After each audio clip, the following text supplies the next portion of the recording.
Good day, students. Today, I'm going to discuss to you our lesson 3, which we're going to talk about is Arnis as combative sport. You are going to recognize in this lesson the history of this sport, even its facilities and equipments, including the benefits and the terminologies and even their fundamental skills. So, right after this lesson, please also prepare your 1/2 crosswise paper and pen because there will be a review activity at the end of the lesson. So let's start our lesson. We're going to talk about Arnis as combative sport. As we all know, the Philippines has a grand Arnis history that stretches way back to 900 AD.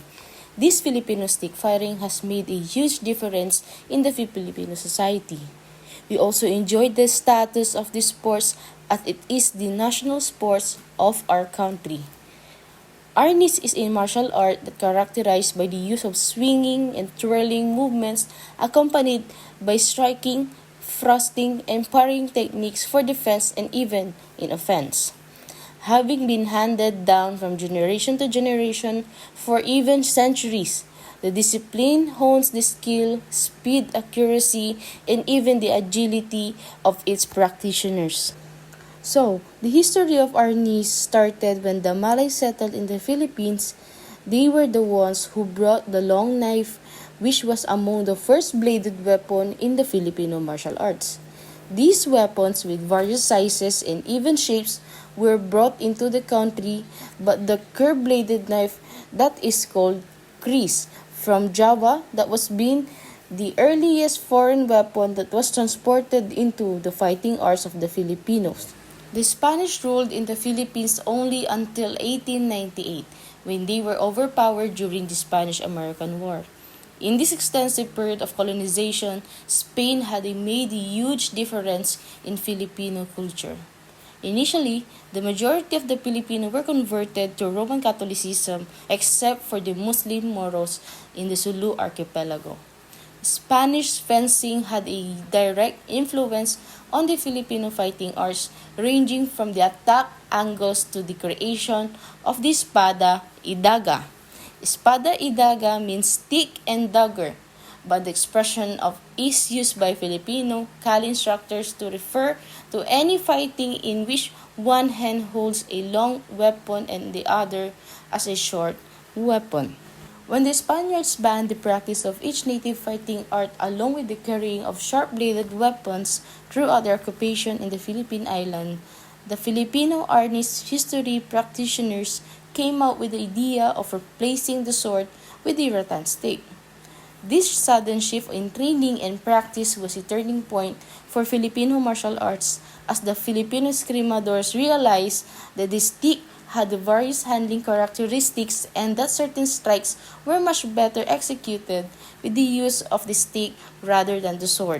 Dates back before the colonization of the Spaniards. During those periods, Arnis is called as Ali, and the techniques of the art is focused on bladed weapons fighting. Also during those days, Kali is being taught in the school like training grounds, which was called Botoan, along with the military tactics. On the dawn of April 27, 1521, the Portuguese navigator and a warrior named Ferdinand Magellan was defeated by a native warrior chief named Lapu-Lapu, and this was the record incident which Kali was used against the foreign invaders. When the Spanish eventually returned and successfully conquered the parts of the Philippines, the traditions of Arnis were preserved despite his prohibitions in the forms of ritual dance performance and mock battles. While earlier Filipino martial arts were influenced by Spanish colonization, the modern forms have been affected by the country's contact with both the United States and Japan after gaining independence in 1898. Just over the century later in 2009, the government of the Philippines declared Arnis to be the martial art and national sport of the Philippines. Arnis is a Philippine indigenous martial art most popularly known as stick fighting. This martial art originated in the Philippines. The primary weapon used in this traditional art is the cane or baton, or we can also use rattan sticks. Rattan sticks are used for practice, but the martial art is a complete system of armed and even unarmed combat. It also involves hand-to-hand combat, grappling, and even weapons disarming. Arnis was developed by the indigenous populations of the Philippines who use an assorted range of weaponry for combat and even for self-defense. Arnis is otherwise known as Eskrima, Kali, and Garote, and by even more names in different Filipino regional languages. Arnis is the system of Filipino martial arts founded by the late Remy Presas as a self-defense system. His goal was to create an injury-free training method as well as an effective self-defense system in order to preserve the older Arnis system. Since 1999, Ernesto Presas called his system Combative. It is derived principally from the traditional Presas family style of the bolo or as we called machete and the stick-dwelling art of Balintawak Eskrima with influence from the other Filipino and Japanese martial arts. The term modern Arnis was used by Remy Presas' younger brother Ernesto Presas to describe his style of Filipino martial arts. Nowadays, it is considered as one of the events in Palarong Pambansa wherein Anyo is one of the popular one. Anyo, it is a combination of the pre-arranged or choreographed striking, blocking, and even body shifting techniques. These different styles of Arnis are now being practiced all over the world, although not as popular as other Oriental martial arts, but it is highly respected for its practicality and effectiveness in terms of self-defense and combat. In recent Southeast Asian Games 2019, the Philippine Arnis team wrapped up 14 gold medals that made them the champion. Since Arnis began to develop an accessible story of Filipino cultural heritage, Senator Juan Miguel Zubiri authored and spearheaded the law declaring Arnis as the national sport of the country, which at that time was recently approved and signed by President Gloria Macapagal Arroyo into law. In 1986, the two major types of Arnis practice as sports are the system followed by WCAF or the World Eskrima Kali Arnis Federation that was established in 1989 and the RP or Arnis Philippines established in 1986.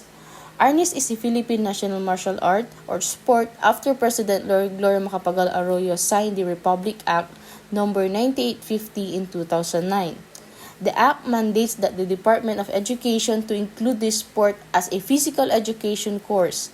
Arnis will be included among the priority sports in Palarong Pambansa or the National Games beginning 2010. Today, the governing body of Arnis in the Philippines is PCAF or Philippine Eskrima Kali Arnis Federation and the chairman is Senator Juan Miguel Zubiri. We also have the origin of the name Arnis. We have Arnis, Eskrima, and Kali. The word Arnis got originated from the Old Spanish term arnes that's meant for armor.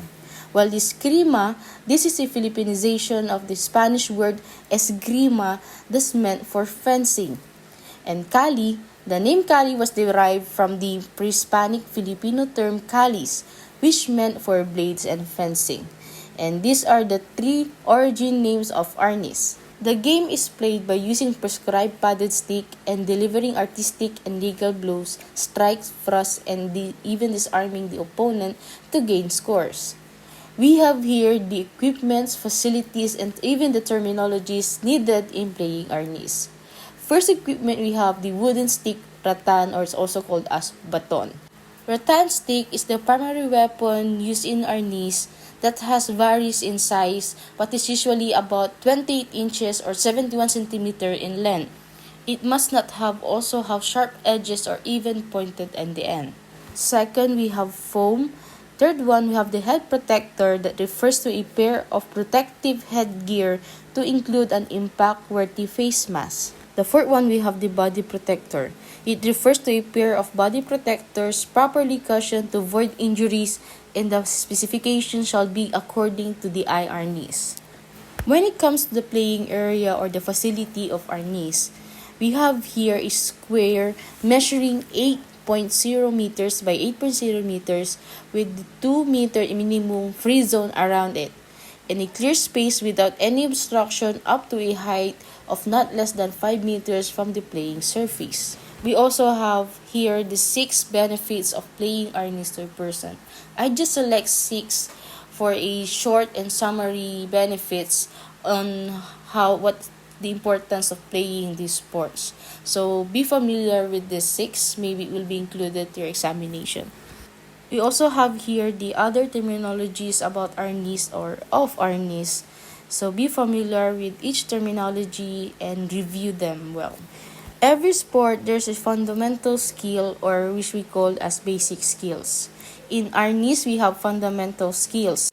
Number 1, grip or the proper hold of the stick, wherein you need to hold the stick 1 fist away from the punyo or the butt of the stick while close the grip with the thumb. Second, we have the basic stances and salutations. When it comes to salutations, we have letter A, the ready stance or another code, this is called handa. Second, we have the pugay, wherein you're going to place the weapon hand across your chest and bow by bending at the waist. And when it comes to basic stances, number 1, we have forward stance. We also have backward stance, straddle stance, side stance, and oblique stance. The most important thing in practicing the 12 strikes is to practice it continuously and repeatedly by being conscious of the target, stance, footwork, and even the body movements. Repeating the 12 basic strikes help build retention, muscle memory, and muscle conditioning. The 12 striking techniques is used for your offense. But for your defense, we also have blocking techniques. We have the inward block, outward block, rising block, downward inward block, and even downward outward block.